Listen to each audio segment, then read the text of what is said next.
பம்பாய் தமிழர் பேரவை நிறுவனர் வரதாபாய் என்று அழைக்கப்பட்ட மறைந்த வரதராஜன் முதலியார் மகன் மோகன் முதலியார் கடந்த ஆகஸ்ட் 27 புதன்கிழமை அன்று மறைந்தார். அவருக்கு நினைவஞ்சலி நிகழ்வு செப்டம்பர் 1 திங்கட்கிழமை மாலை 6 மணியளவில் மாட்டுங்கா நெப்பு ஹாலில் நடைபெற்றது.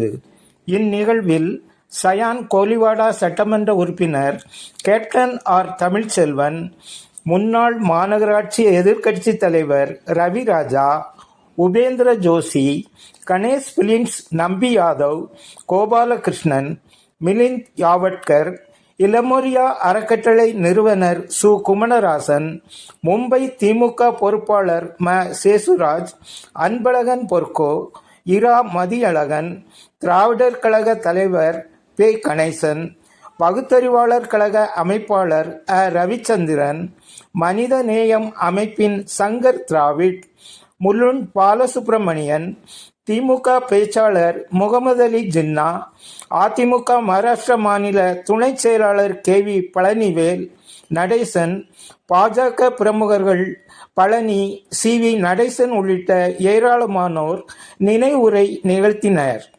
மும்பையின் பல்வேறு பகுதியில் இருந்து நூற்றுக்கணக்கானோர் வருகை தந்து நினைவஞ்சலி செலுத்தினர்.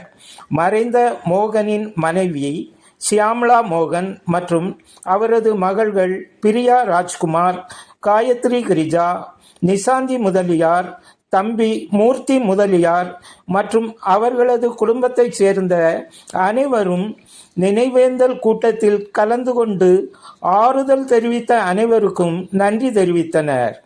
நிறைவாக குடும்பத்தார் சார்பில் அனைவருக்கும் இரவு உணவிற்கு ஏற்பாடு செய்யப்பட்டிருந்தது.